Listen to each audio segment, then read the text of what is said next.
Hello, and welcome to another edition of Brussels Sprouts. I'm Andrea Kendall-Taylor. And I'm Jim Townsend. And we're so glad you can join us.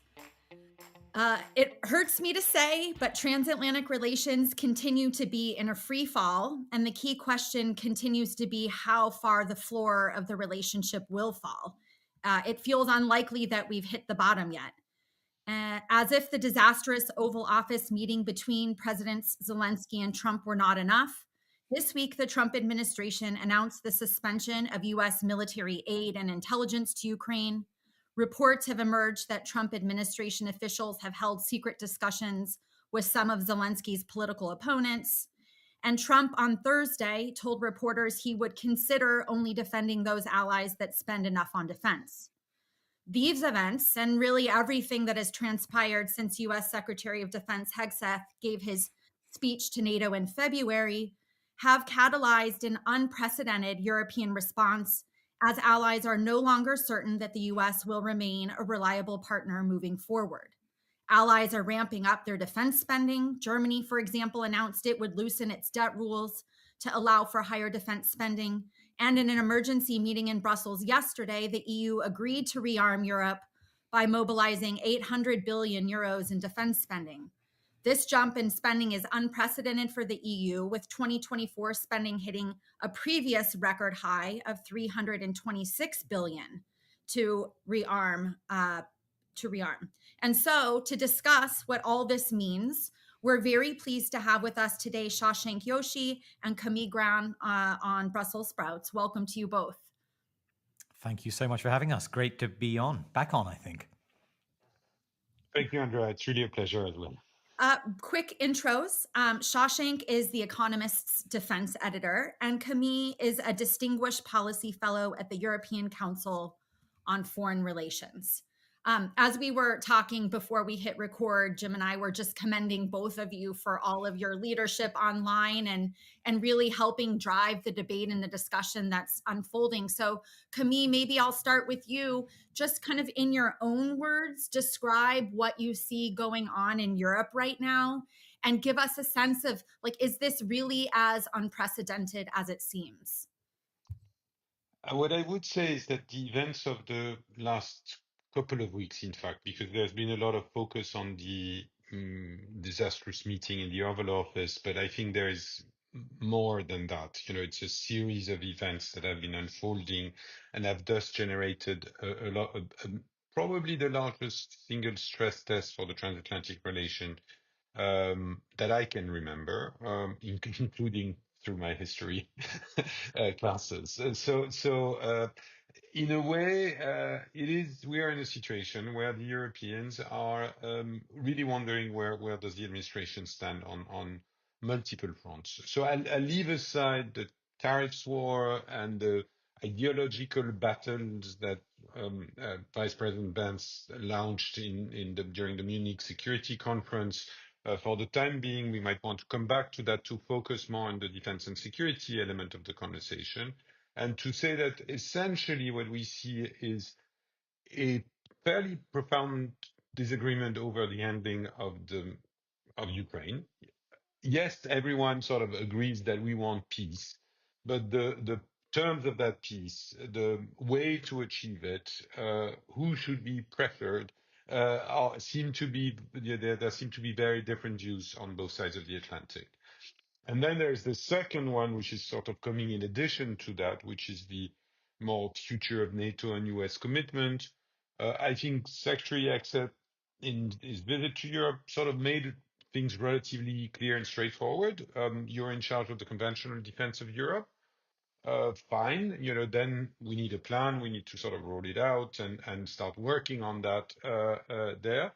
But then the president adds his usual complaints about NATO being a bad deal and the fact that he will not defend countries that don't pay their fees, which is always strange to expert ears. It's not a golf club or anything like that. But still, that creates, an additional layer of crisis next to the debate over Ukraine. Are we at a record low? I don't know. Of course, we can get worse in a way, but will we see a moment like during Trump's first term when he turns a corner and says NATO is no longer obsolete? Which was a fascinating statement when you think of it. There are a few things that are no longer obsolete, but NATO is one of them. So the thing is, we could see that, and even as we speak, we are seeing the president starting to realize that maybe exercising some sort of pressure on Russia might be useful to achieve its peace objectives in Ukraine. So nobody can exclude the good news. So we'll see what happens. Well, we're waiting for good news, but because every day seems to be a little bit worse than the one before. Shashank, so as Camille was talking, you talked about Ukraine and you talked about the future of NATO. But in many ways, they're interlinked, right? Because now a lot of the dialogue is Europeans wondering if they continue to buy weapons from the United States, rely on U.S. intelligence, whether whether the U.S. can simply abandon an ally in its time of need. So do you see kind of what's happening with Ukraine is clearly interconnected also with the future security architecture in Europe, yeah? It's connected in so many ways. The first one being that if there is a robust deal and European proposals to deploy an assurance force inside Ukraine are realized, this will impose some pretty high demands of the NATO's defensive lines to backfill the troops that may be pulled into Ukraine. Mark Rutte, the NATO Secretary General, I understand, has been telling allies, told them at the London summit, that you can take risk with the strategic reserves. I don't know how delighted Chris Cavoli, the Supreme Allied Commander Europe, will be to hear that. But you can see that this is going to create tensions at home if there's a 5 to 6 brigade-sized deployment in Ukraine. But even putting that aside, I think there is a deeper connection, which is that, look, for many years, we have all contemplated the prospect of an America that is detached from European security, aloof from European security, distracted from European security. What we are confronting, I say very honestly, in the last week or so, is the prospect of an America that is actively hostile to European security, which is heartbreaking for many of us who are staunch transatlanticists and have, like you, I'm sure, grown up in a community of people who've worked intimately with European allies or American allies in our case.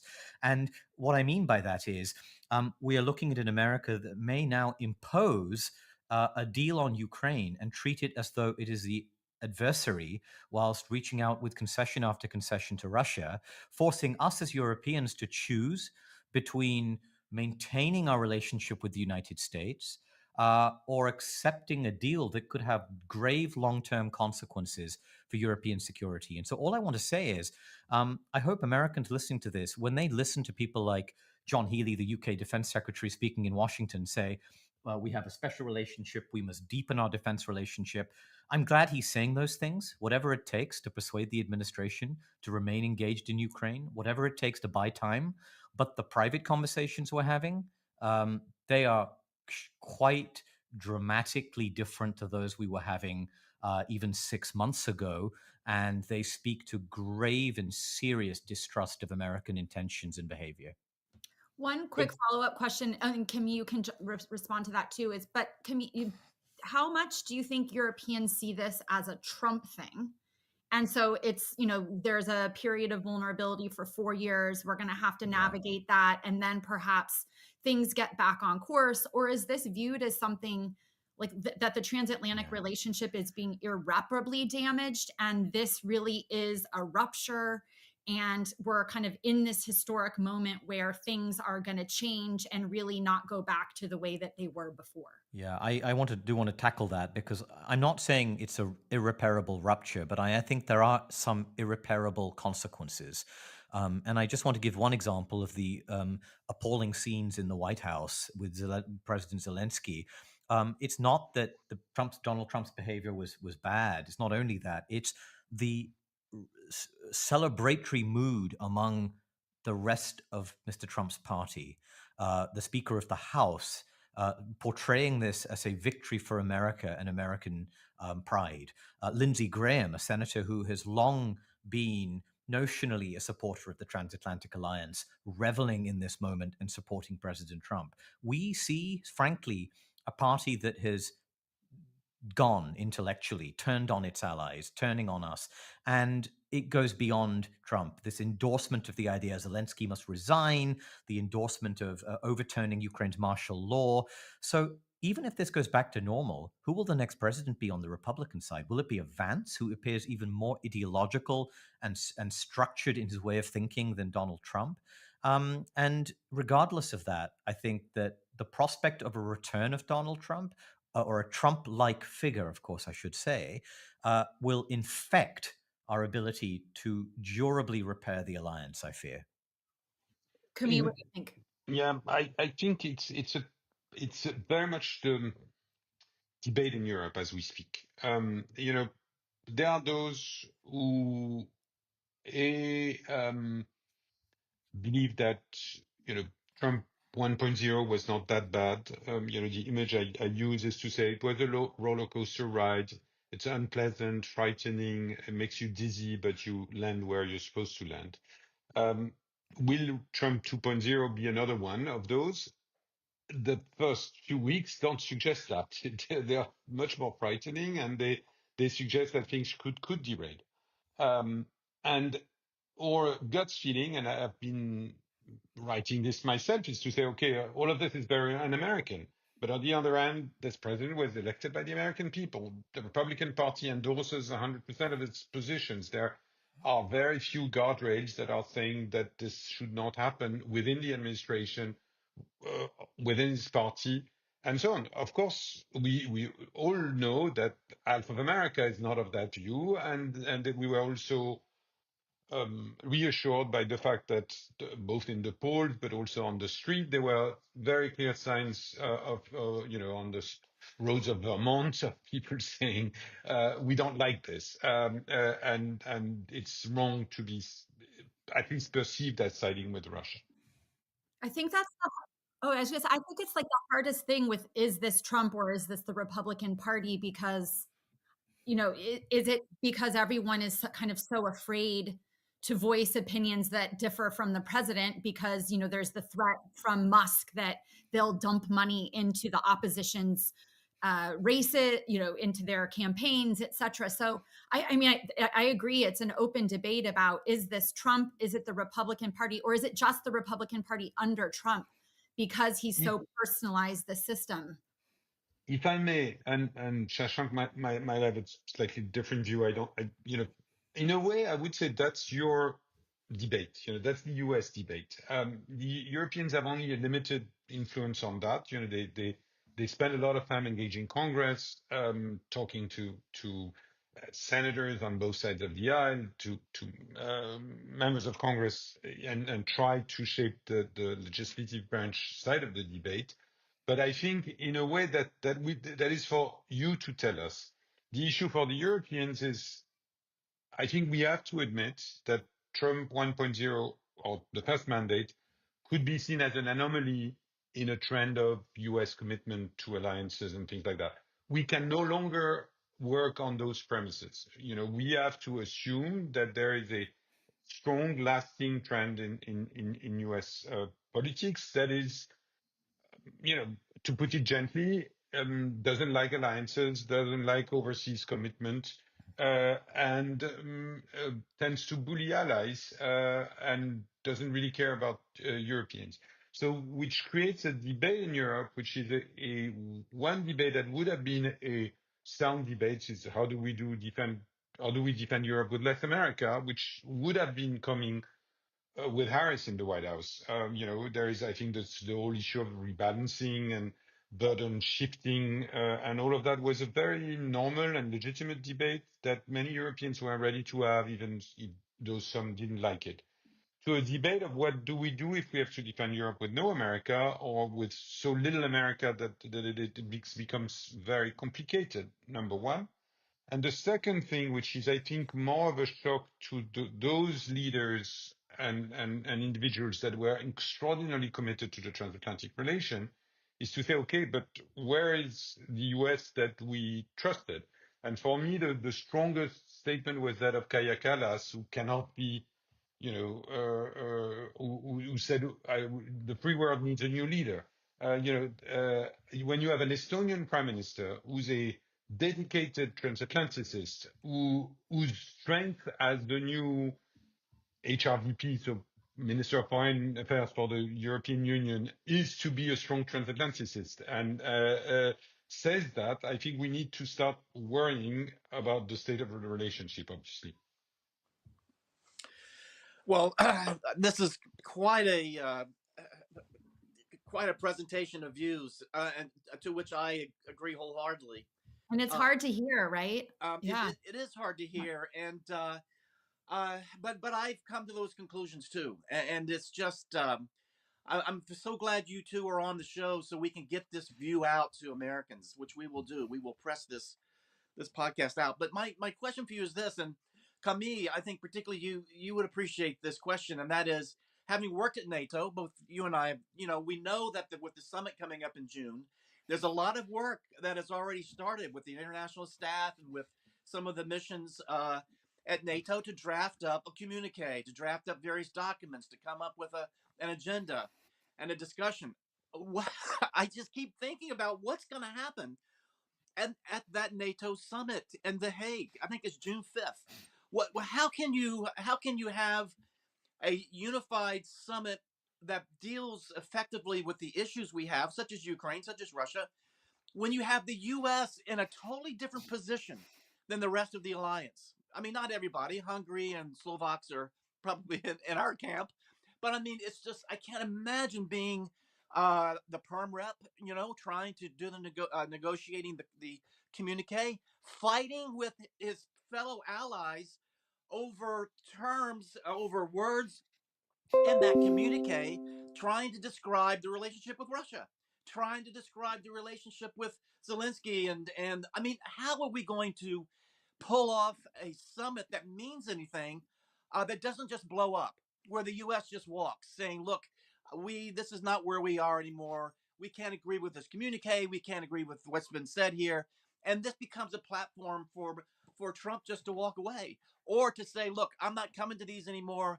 We're going to send our perm rep to the next summit. And I mean, I just think in June, this is going to come to a head in a combustible way. I mean, what do you all think? Camille. Let me start on this one. I think basically we have two scenarios. There is a scenario which is the sort of optimistic scenario, which says, okay, after a lot of fire and fury, we land on, a path in Ukraine that is more or less acceptable to the Europeans, number one.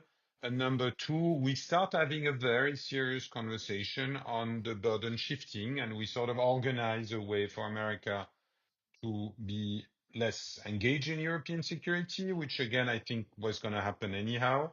And, President Trump can claim a win. There is some sort of a ceasefire in Ukraine, and then the Europeans spend a lot more, and everyone is he claims the win, but remains committed to NATO. Then it's all a matter. It becomes a traditional summit in the sense that, it's going to be whether it's 3 or 3.5% as the new target. It's going to be what's the pace of the reduction of U.S. forces in Europe, and it's going to be about what does the backstop to the Ukrainian settlement look like.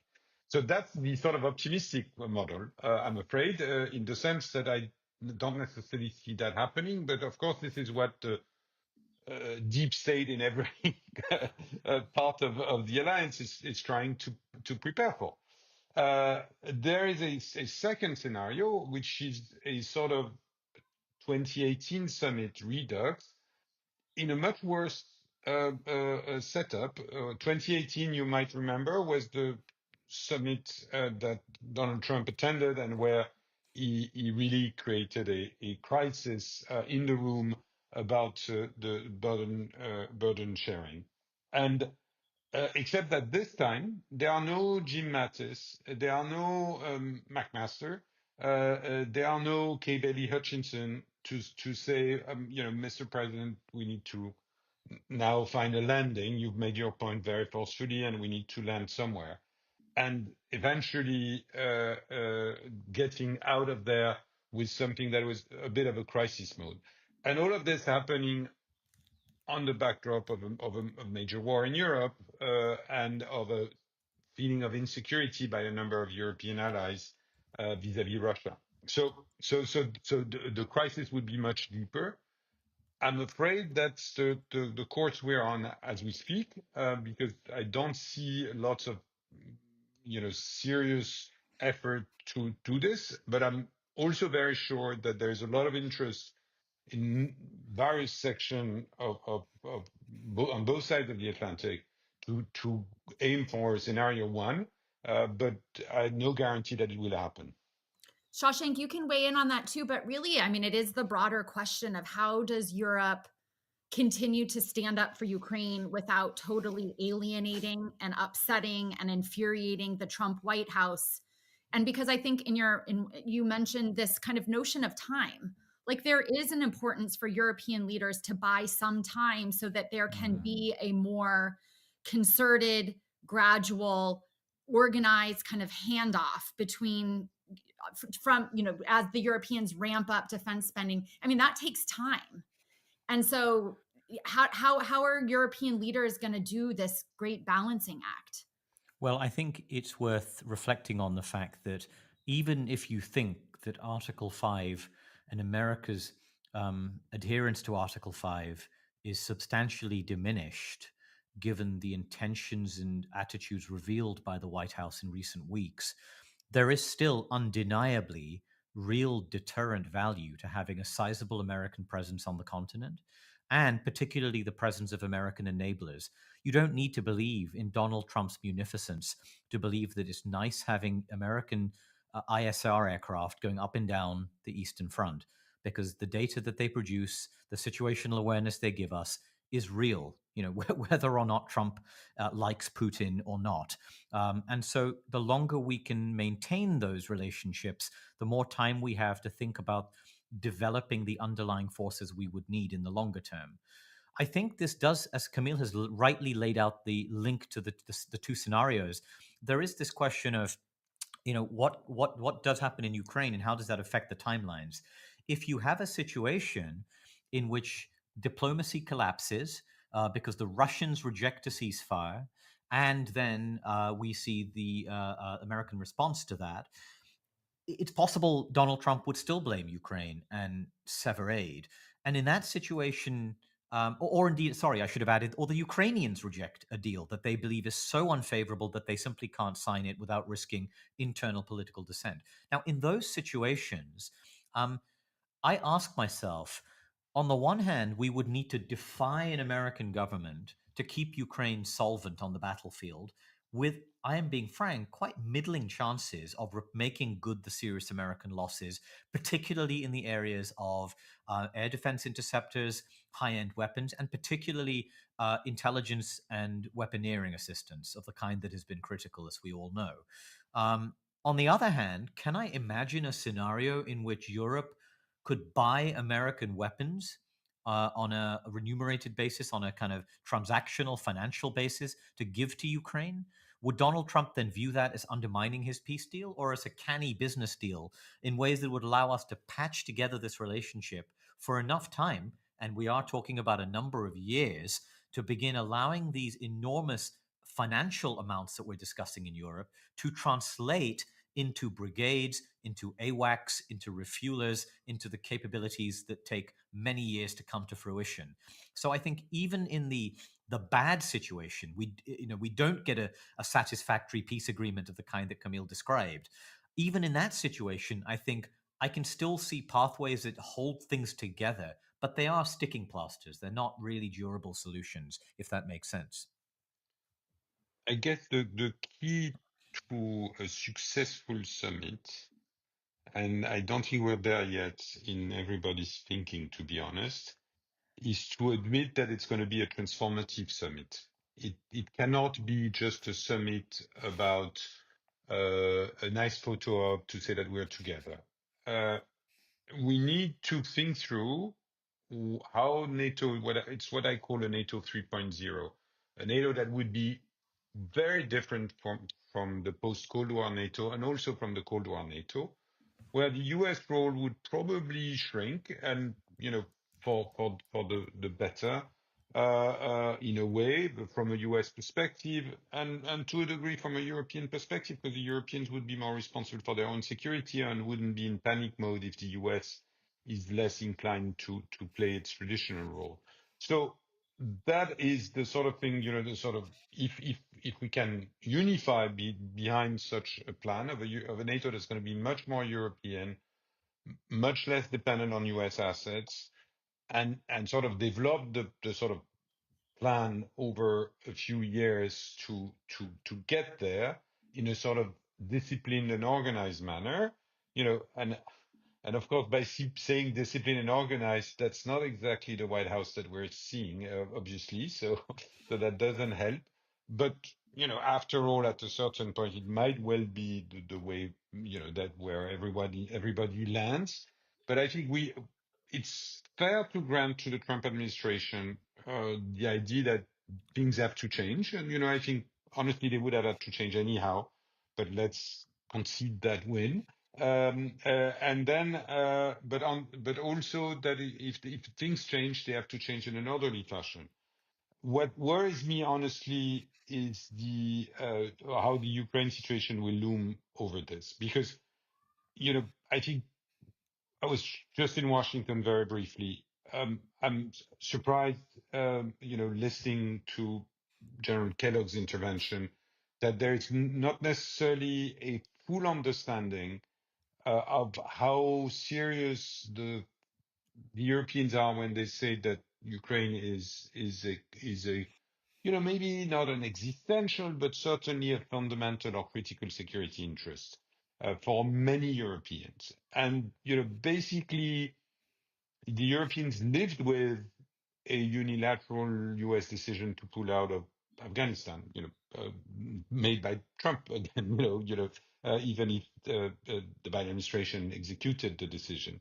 They lived with the ups and downs of the Iraq commitment, even though many committed troops to that. But those were not fundamental European security interests. And I think we need to make very clear, and that's what, Shashank is writing and reporting is trying to do often, and I try to do at my level is to sort of convey the message that what's happening in Ukraine is not another, sideshow. And I think fundamentally, and there are good reasons for that, one of the problems is that Ukraine, seen from the Trump administration, and honestly many others in Washington, is yet another, major regional conflict that needs to be solved. And sometimes you take your losses, and sometimes you win. When for the Europeans, if the deal is so poor that, for instance, there is no Ukrainian army, good luck with 500,000 less battle-hardened, well-trained, super adapted soldiers in Europe. Well, thank you very much for that. I agree completely, and thanks for these options that you laid out, Camille, about the NATO summit. I guess a question, Camille, came from something you just said, and how the Trump administration looks on Ukraine in some ways as a regional issue, as a regional conflict. It's something that's got to be fixed, and it should be easily fixed, etc. My question is this idea of Ukraine being an obstacle for Trump in the road between himself and Putin? In other words, he's looking on this Ukraine thing not as he doesn't seem to care about European security. Trump doesn't. He doesn't seem to care whether it's existential or not, etc. He's just frustrated with it because it's getting in the way between the relationship between him and Putin, between the U.S. and Russia. So my question to you is, what do you think that end goal is for Trump and Russia? I mean, people are saying, well, it's the Putin is the puppet master, Trump's in his pocket, blah blah blah. Well, that's whatever. But truly, as Trump is trying to clear the debris, if you will, in the road between himself and Moscow, towards what end do you think Trump has to doing that? What's he want out of this? And what do you think Putin wants out of this? I'll give you my 2 cents, and of course nobody's in their mind, and I'm sure Shashank might have slightly, either additional or different views. For me, the bottom line is, Trump has a very 1980s worldview, where Russia is a superpower, and this is, his best chance to get a Nobel Peace Prize is to sign a big disarmament treaty and deal with the superpower. That might not be today's world, but that's the world as he sees it. Second, I think indeed Ukraine is only one element of a broader conversation. And the problem with that is that if the other issues were issues where there was a converging agenda with the Europeans, let's say, I don't know, a new Iranian nuclear deal, and there are some that fall into that category, and Iran would be one, could be not that bad. But the problem is that some of the other issues are also troubling for the Europeans. The resumption of the 2021 proposal to reorganize European security, the European security architecture based on the Putin proposal of saying, no troops on the territory of the new NATO members. Those things are, to many in Europe, even more frightening than a bad outcome in Ukraine, or at least the combination of both is really a horrible thought experiment. A nuclear deal that would, out of the blue, on the sort of start of nuclear talks, and that, the brilliant idea would be, I'm not even sure I should mention them because I don't want to give bad ideas to anyone, but of some sort of a nuclear deal that would remove nuclear forces from Europe, or I don't know. So those things are add to that, and I very much agree with you, and I look forward to hearing Shashank's perspective on that, to the fact that the Trump-Putin agenda is indeed much broader than Ukraine, but when it should be maybe an asset, it becomes concerning because some of the potential add-on are also concerning. I would just expand that and say that I think we must recognize there is a degree of ideological affinity between Trump and Putin that stems both from his appreciation of strong men and what he perceives as strong figures, decisive figures, winning figures, but also on issues such as cultural issues, on homosexuality, on immigration, on what he perceives as the contrast between a woke, effete Europe and a strong, masculine Russia, a very strong trope that we see in right-wing circles going back many years in different countries, not just America.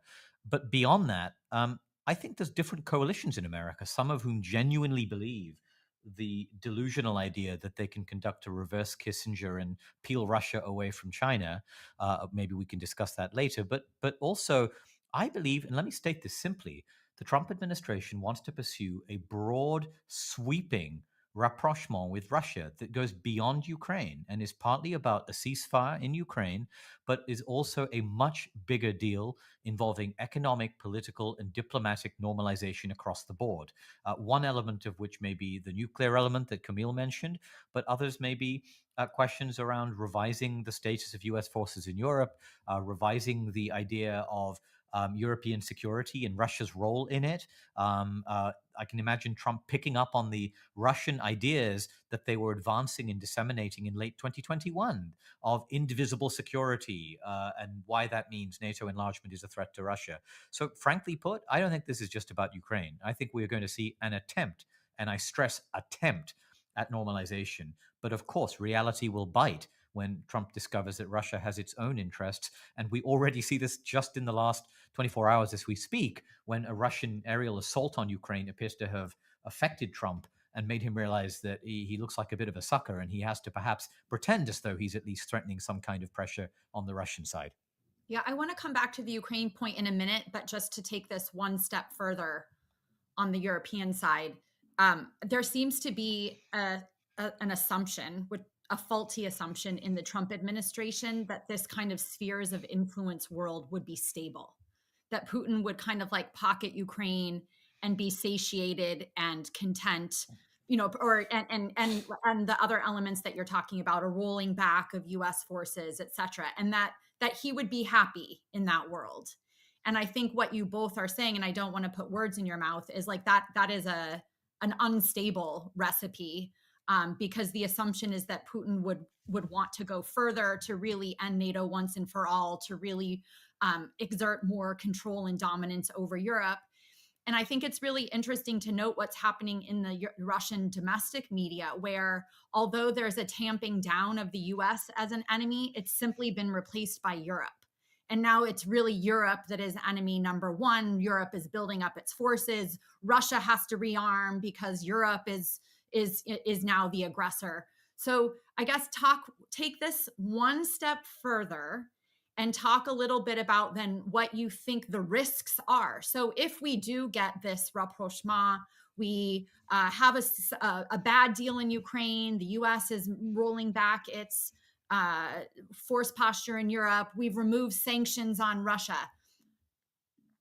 Maybe I'm leading the witnesses a little bit too much, but talk about the risks, because I really don't think that people take them seriously. And you hear, oh, Russia's too weak, they're still intimidated by NATO, their forces are too degraded. So talk from a European perspective then. If this is really the world that we're moving to, what do you see as the most significant risks? What does it look like? If I'm trying to give it a shot in terms of the sort of worst case scenario, it's a case where a very bad deal is imposed on Ukraine, which is partially disarmed and at least deprived of any assistance, very constrained, with no forces on the ground to sort of provide a security guarantee, and sort of essentially cornered into this. So you do have a situation where Ukraine as a sticking point for the Russian forces disappears, and the Russian forces are capable of rebuilding, redeploying. So a lot of European intelligence assessment is to say that within 5 to 7 years, Russia will have rebuilt capacity and there I will be cautious and not capable of invading Europe. I don't think this is a Cold War scenario of the Warsaw Pact in the heart of Europe, but certainly capable of testing NATO's cohesion, the EU's cohesion by a range of actions ranging from very hybrid attacks to small scale actions, for instance, against the Baltic states. And I think we should all remember that as inefficient were the Russian forces, a Baltic diplomat reminded me, when there was a bit of complacency in the summer of 22 at NATO to say, the Russians have done very poorly, that yes, essentially they had conquered the 3 Baltic states in 3 days and were still holding them. So if you put it in these terms, suddenly things become very different. You see, so I could see a thing, and what I wanted to add to this, because I think we've been very tough on the Trump administration, but let's also be tough a little bit on the Europeans. I think the Europeans will be divided if this happens. I mean, we already mentioned Hungary and Slovakia. That would, Hungary would probably ask for its share of Ukraine. But there are countries that are going to be super relaxed with the outcome and will want to go back to business as usual. That will see it as an opportunity to get cheap gas again. That will not want to let the US be the sole beneficiary of resuming business with Moscow. And all of that will start also unraveling a little bit of that. So you will have a more divided Europe, including those who will see it as an opportunity to not spend so much on defense and all of that. So if you do sort of unpack the thing, you could end up with a much more divided Europe, with a Nordic and Baltic Europe that would be extremely worried there. Countries probably like France, the UK, and Mertz's Germany being quite firm, but others, that would be sort of looking at this and saying, "Oh, what's my where do I put my eggs into this conversation? And is there an opportunity, for Italy? So far, Meloni has sort of stayed with the majority view, but in an environment where we are in the sort of worst case scenario, she faces a public opinion, a coalition partner that are very keen on being for peace and all of that. At the European Council on Foreign Relations, we did a lot of polling, and the views are quite different from one part of Europe to another. And it's not so much north-south, but there.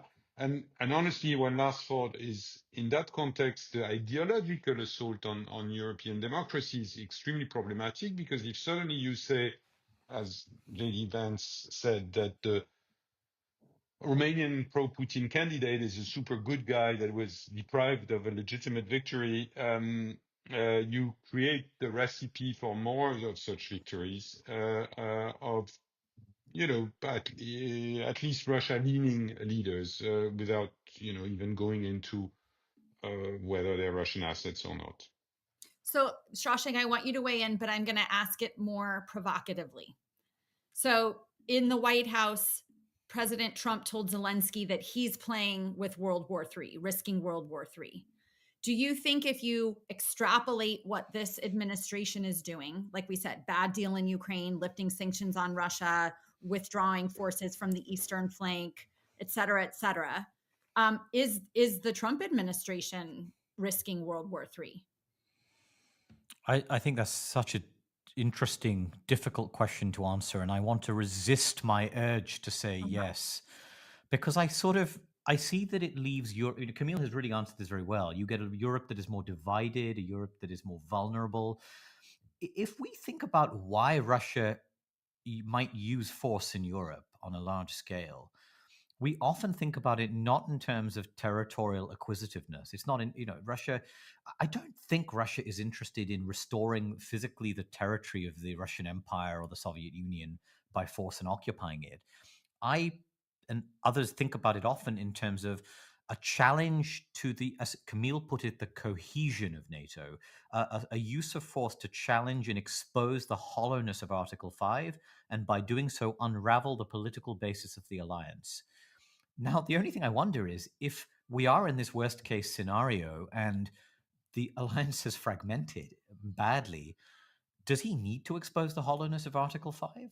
And in a way, the problem I see there is not World War III. It's not a Russian large-scale invasion of parts of Eastern Europe. It is that Eastern Europe and Central and Eastern Europe must live under the shadow of Russian power. And that shadow exerts an influence on states, as we know. It's not just about being invaded. It's about living under threat and a menace without protection. And what it means is you make different decisions. You lose your autonomy. In the paradigmatic case is Finland in the Cold War, in the aftermath of a functional military defeat, losing its autonomy, having to not be able to buy weapons only from the people it wants, not being able to align with the people it wants. It's a rollback of the Helsinki principles, which is why the Russian demands in December 2021 were so antithetical to what we see as a Europe free and whole. And so I guess the way I'm answering this question is to say, I don't know if I think World War III is the likely outcome or a very high risk, but that profound vulnerability that Europe would be left with means that our space for freedom would shrink. That is what worries me as much. Does that make sense? Oh, that was beautifully put, actually. I know, Jim, you jump in, but I want to spend a couple minutes right at the end back on Ukraine, but go ahead. Yeah, just to say that was absolutely brilliant. I mean, you two have just you've really done a great thing for all of us. But, I guess really what we're looking at is the establishment, and someone might have already referred to this, but of spheres of influence. If they make some kind of deal with Xi and over Taiwan or whatever, I mean, God, that's a whole nother podcast. But it's almost like, the U.S. stays within the Western Hemisphere, Greenland, Panama, those issues, Canada. And that's where the focus of Trump is. And then, Shashank, talking about what you described is a Russian sphere of influence in Europe, because of that cloud that's over Central and Eastern Europe of Russia right across the border, shaping their decisions, shaping their sovereignty, shaping how they go about their life because they have to live next to Russia. And so this sphere of influence for Russia is felt in Central and Eastern Europe, but it's also felt in the Nordic and Baltic countries too. And so it kind of gets to back to this idea that you all were talking about, which I agree completely, which is a Europe where those closest to Russia fall under that influence, and those that are further from Russia and the Southern Europe and that type of thing, they're not quite as concerned. And so how that's interesting to think about that, because how would a Europe divided like that, partially under the influence of Russia, how does the European Union then work? Yeah.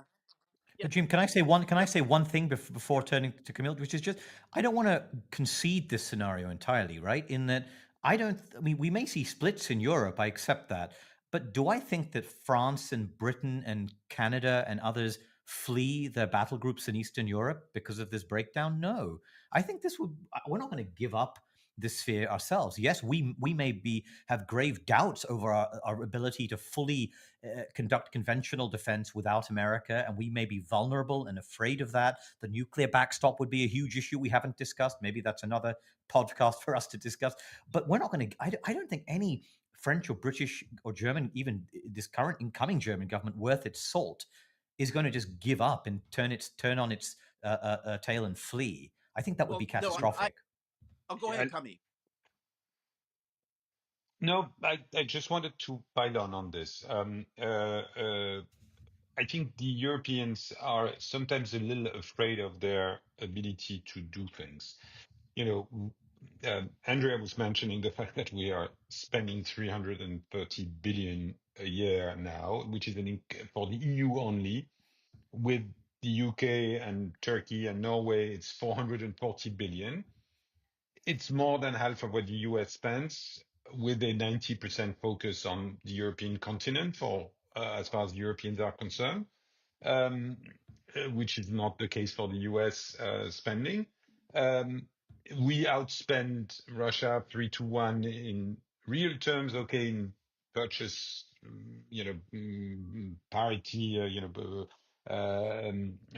it's 1-1, but still, there's no reason to be that embarrassed. So what I'm saying is that, of course, there are critical shortfalls on the that will be difficult to meet, especially in the short term. Of course, there are things that are there, but the idea that we cannot defend Europe at all is wrong. I think the political will is there. Macron has been taking a lot of heat in the last 24 hours for coming out in a very blunt, short speech before the European Council to the French public, saying, we're in a different world and Russia is the aggressor, and make no mistake, we're going to have to spend much more and be ready to fight if necessary. I think the British government and Starmer said something similar. I think Friedrich Merz is a good news from that perspective. The Nordics are impressive, all four of them. The Poles are super serious on all of these issues. Meloni, that was expected to fall very quickly into Trump's camp, is not doing so. And in a way, there is a paradox there. Is the bullying of Europe by the Trump administration has had a unifying factor in a way, because if the administration had played it smarter and tried to build coalitions with some and say, I'm super committed to NATO, but help me get my deal on Ukraine, or I need you to be the honest broker in my efforts for peace or whatever. But they've really ignored the Europeans essentially in that effort, and so that creates, I think, a moment which I don't want to sound too optimistic, because of course there's a lot of stress test ongoing, but there is no reason why 500 million Europeans that have 8 times the GDP of Russia and spend, depending on how you count, between 3 times more or the same as Russia, cannot deter Russia from doing something foolish. It becomes an issue of political will, and unity, which is, of course, always a challenge, but this is where we are. Well, I agree with that. I agree with what you're saying, and also Shashank too. So let me say this: in talking about a Russian sphere of influence, it's all depending on how one describes a sphere of influence. Because what you described, and I agree, is a growing, stronger Europe being able to more and more stand on its own feet with defense and security, et cetera, putting money towards all of that. But at the same time, over time, you're going to have a Russia that will be exerting this influence, even though that defensive corridor is set up and is backstopped by European nations. It will still be to me a sphere of influence for Russia, in that all they have to do is say boo, and they'll be in the Central Eastern Europe. That'll be some panic there. They do something here, they do something there. The U.S. isn't there because that's Russia's sphere of influence. Ours is the Western Hemisphere. I'm talking about a Trumpian age. So in a sense, how you deal with minimizing Russian influence, even though you've got the military that you all have talked about from Europe. Russia is still going to have that influence, that pall over certainly Central and Eastern Europe. So over time, how does Europe deal with minimizing that Russian influence? Well, I think part of the question here is also intelligence. We're looking at military and defense issues here, but I'm just looking at the turmoil in the intelligence community, the firing of hundreds of people from the CIA. I'm looking at turmoil within other agencies as personnel are fired, doubts within intelligence circles over the safety and security of information passed to the United States intelligence community under individuals like Tulsi Gabbard. And whilst I don't want to over-egg this, as far as I understand, sharing arrangements are proceeding broadly as normal, and there is always a degree of caution in human intelligence relationships.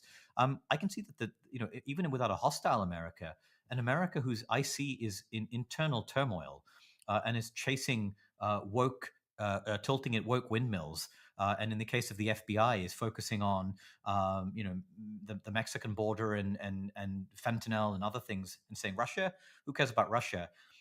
This leaves a big gap for us when you think about the extraordinary degree of cooperation. So when we talk about minimizing Russian influence, one of those things is defense and collective defense and all of this. The other thing is all the other stuff we do, right? It's intelligence operations to make sure we keep Russian intelligence personnel out of Europe, expelling them, sharing data so they can't be posted to other countries. It's things like watching hybrid operations, being able to attribute Russian undersea activity so that we can deter them by exposure if they're cutting cables or threatening maritime infrastructure. All these other things Europe will have to do itself. And in some ways, the culture of intelligence is actually even more difficult to build on a European basis than a culture of defense. That's because a good point. So much of that has occurred in a Five Eyes basis or a small group basis. That's going to be equally difficult. And all I would finally end on saying is I'd look at the report published by Sauli Niinisto, the former Finnish president, on European security, because he talks about the importance of more common European intelligence, assessment capabilities, analysis capabilities. That is something we're going to have to do much more of. By the way, I say this as a Brit, which puts us in a very awkward position outside of some of these EU efforts. Right. If I can add one thought to this, I agree with everything that has been said on the role of intelligence, the role of also counterintelligence in a way in this conversation. But I would add the problem with and this is where the ideological conversation connects with the strategic conversation. If the Trump administration and Putin support the same guys, even if it's not for the same reasons, we create a situation where, mostly the far right, but also some of the far left parties are very much endorsing this agenda. It's fascinating to see a figure like Mélenchon in France, who's a far left leader, suddenly becoming a fan of Trump because he says he's doing for peace what we should have done before. To see the role of the AfD in Germany and other far right parties that are sort of claiming the peace narrative that Trump has put on the table, and then having essentially the administration endorsing at least a portion of that political spectrum, or if not the administration, at least Pence and Musk, really strongly supporting folks that are on an agenda that is, from a foreign policy perspective, very far from the mainstream security interests as we've defined them before, that they like Putin and they want to be friends with him, and they have no sympathy for the Ukrainians and so on and so forth. Yeah, if you will allow me to impinge on your time for a couple more minutes, because I did want to bring it back to Ukraine right at the end. So, a really brilliant discussion of some of these potential risks that loom on the horizon or in the medium term. But most urgent is Ukraine. And I want to hear your thoughts on how you think these increases in defense spending, the new pledges, all the momentum that we see coming from Europe, will it help Ukraine now on the timeline that Ukraine needs? And I know we did a previous podcast on, can Europeans step in and fill the gap for the United States in Ukraine? But what do you think? I mean, if we are truly headed in that direction, and we've laid out what that scenario might look like, can the Ukrainians, with their own kind of indigenous capabilities and their own defense industrial production, plus Europe, get it done and do what Ukraine would need to get to a more durable peace? Well, Andre, you know that on some things that we would struggle, and air defense against ballistic missiles is one of them. Although there are very good European systems in Ukraine, I don't believe they've done quite the same job against high-end ballistic threats as Patriot has. And so that's one issue. Intelligence is another. Obviously, France has good geospatial intelligence capabilities. Britain, I think, doesn't. But none of us have them on the scale and sophistication of the United States. So can we help Ukraine target high-value Russian sites using a combination of measures like offensive cyber, but also particular geospatial data necessary to maximize effectiveness? I think that's not something we can do in a 12-month period. However, let's be aware of the different pathways ahead of us, right? We could end up in prolonged US-Russia talks. We could have a breakdown of talks, a resumption, a breakdown, a resumption, back and forth. All of this time, Ukraine will need to show that it can fight and talk at the same time. So even if some of the investments we're making do not yield fruit for 18 months, there is an eminent possibility Ukraine will still be needing to fight with less US assistance at that point. So I don't know if these investments will come in time, but there's absolutely a prospect that they would. And even whatever happens in Ukraine, we really have to make these investments anyway. Camille, you can add to that, and then we're at the risk of expensing Shashank in The Economist. I know you have written something on the security guarantees piece and whether that's something that Europe could provide independently. So please, I'll give you the last word here and take your time kind of laying it out. Build on what Shashank said and talk about the security guarantees from Europe's side of things. Yes. So just to first follow up, because the two things are connected on what can Europe do to support Ukraine, because the security guarantees make sense in a context where there is a solid Ukrainian army. It's not so assistance will continue to matter. The good news is the Ukrainians do much more by themselves than they did a year ago. So their reliance on foreign assistance is not as strong as it was in 23, in 25.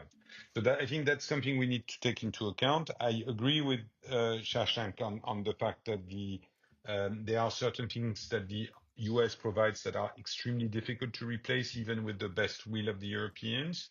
But the Europeans can help mitigate some of that. And what I would say, and I put it very bluntly in a way, is that if the direction of travel continues to be to unplug US assistance without consultation and without having a plan, because the plan could have been that Europeans pay for it. That could have been, we mentioned it already.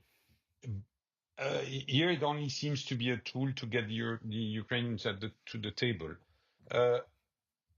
The Europeans will consider the risks of being too dependent on US technology in multiple domains. And I find it very interesting to see a plan to mitigate for the possible cut of Starlink services, and having a company like Eutelsat, which happens to be a French company, actually owned by Indian capital, which makes it interesting, delivering terminals that could mitigate the consequences of a cut in Starlink services. So, I would say from a US perspective, be careful what you wish for, because if all of this demonstrates that we can do much more without the US than we actually think ourselves, that's not going to be good for US interests, including from a strictly commercial perspective. Then coming to the security guarantees and that whole conversation, and just by The Economist, and read the piece that I wrote in The Economist by invitation, but to give you a taste of it for our listeners, a taste of it. The argument is essentially to say this conversation is central because it is this conversation that will define the future of Ukraine in a way. And we can have a sense of what it means. So it is troops on the ground. It's probably much more air power that has not been discussed over the horizon, not deployed in Ukraine, but that is there. There is a very tricky conversation about the best command and control arrangement. Ideally, it should be NATO. If the US objects to that, are there workarounds, whether it's the so-called Berlin Plus system of using, having EU operations which use NATO command and control? Is there a path towards a coalition of the willing with some backstop provided in terms of intelligence support, but also, worst case scenarios that is there? So all of these things are a bit on the table, but I do think that a fairly robust, 15, 20,000 strong European force in Ukraine, backed by air power, properly connected, even if in its a dotted line to NATO command structure, would make a difference by serving three purposes. A, proving to the US that the Europeans have skin in this game.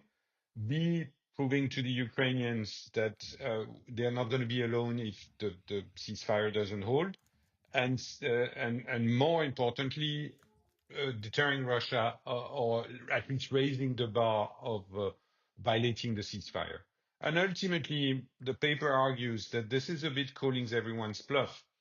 Okay, the Europeans are saying they're ready to do the heavy lifting. Are they? The Ukrainians say that they are ready for peace if there are security guarantees. Are they? And if I were in the Trump administration, I would certainly test that proposition. The Russians are saying they agree for peace. Then if you agree for lasting peace, you shouldn't be worried that there is a somewhat limited force deployed in Ukraine to guarantee the ceasefire. So we're testing the willingness of that. And of course, it's also a test for the US administration for the small thing that is asked from them in terms of backstop to say, okay, in order to achieve all these objectives, that is a lasting peace and having the Europeans guarantee it, we need as US to do a few very precise things that the Europeans are asking from us. So is the administration ready to go for a lasting peace and a solid one? Therefore, help the Europeans deploy. And by help, I don't mean American boots on the ground. I don't mean enormous US assets, even in outside Ukraine. I'm just saying essentially having the very robust type of political and strategic support, plus a bit of intelligence, and a connection in terms of command and control with NATO. And would this force be willing to fight the Russians if there was a egregious break in the agreement? Is this a force that's fight? That has to be part of that. I am pushing back on the idea that those are peacekeepers. There might be other nations that play the peacekeeping role.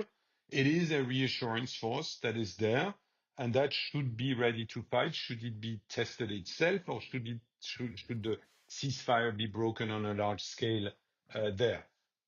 That is an extraordinarily demanding mission. I'm not, talking about this lightly.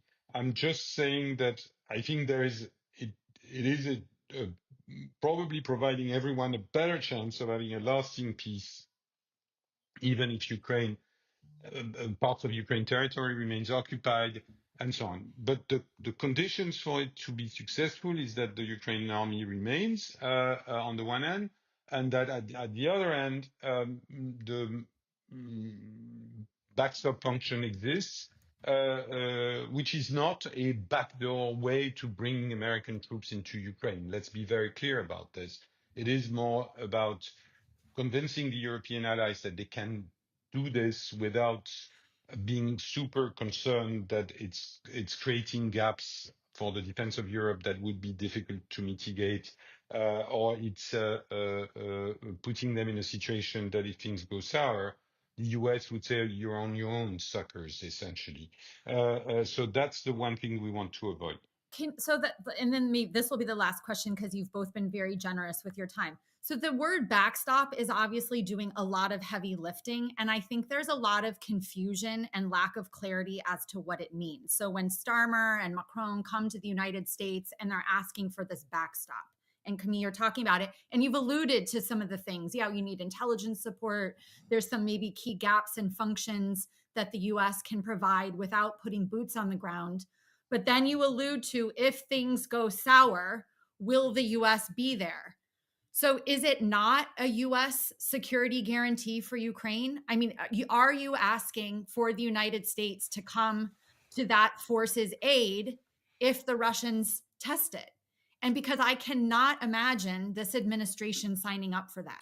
I just want to say one thing about the language I've heard in Europe in the last, even actually 5 days or so, which is the phrase I've heard is that the Ukrainians will be the first line, the European Assurance Force could be the second line, and America would, in that case, be a third line. So that goes beyond just providing enablers, running a KOC, providing assistance in ISR.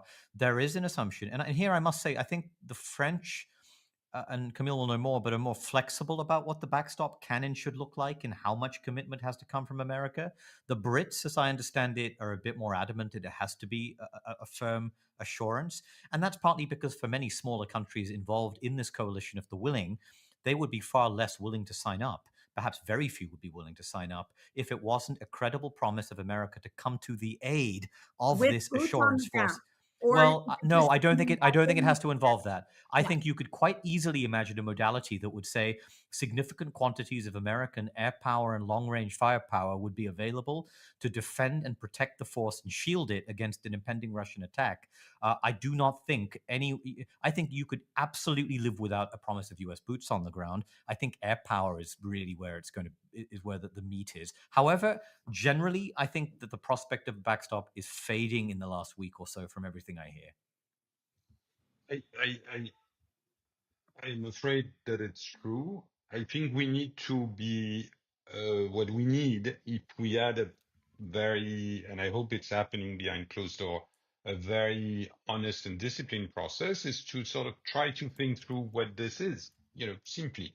And maybe some of the questions, if the answer is no boots on the ground, but there will be a power, that might be suffice to reassure. If the answer is if Russia does horizontal escalation and start targeting NATO territory, of course we are there. That might suffice. I think again, the term backstop is somewhat misleading, and I really don't want to see this as a sort of trick played by the Europeans to drag America into Ukraine. I don't think this intention exists amongst Europeans, for sure. I think that it is a sort of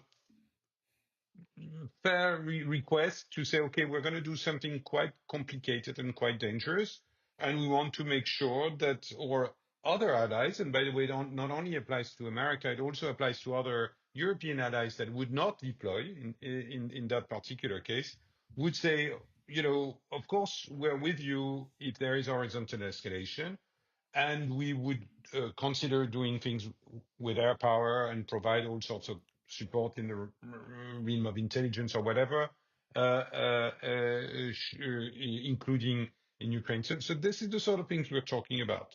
And again, having a no-fly zone, we're talking about a post-peace environment. I've been very vocal during, till now to challenge the idea of a no-fly zone in Ukraine because that is going to war with Russia.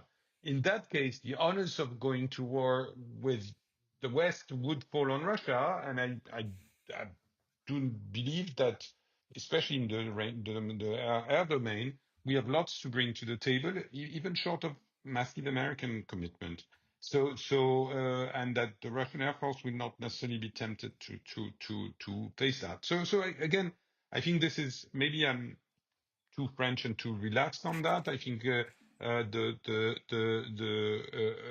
don't want to sound that way because I think this is extraordinarily serious, but it deserves an extraordinarily serious conversation, not something that is based on assumptions that the US will come or not come, or that there is a plot to drag the US there and so on. It has to be a very, very solid conversation amongst professionals to think through this, and there are people for whom it's a full-time job.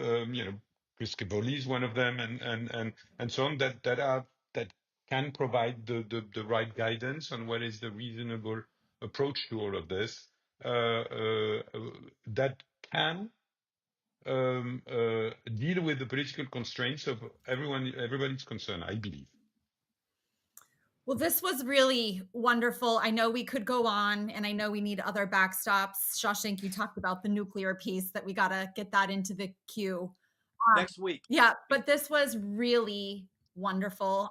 Thank you for being so generous with your time. We went much longer than usual, but the conversation was so rich. And I think that was such a helpful discussion on the backstop, because I think there's a lot of questions and uncertainty and doubts about what it means. But I think you've just laid it out so clearly, Camille. I mean, obviously lots of questions about what it is, but at least how we start thinking about it. So I found that incredibly useful, as I did the whole conversation. So thank you both for joining us. And I really do hope that we can do this again in the very near future. Yeah, thank you so much. This has just been excellent. Thanks, guys. Absolutely great conversation. Really good to see you, Camille, and everyone. Thank you for having me, and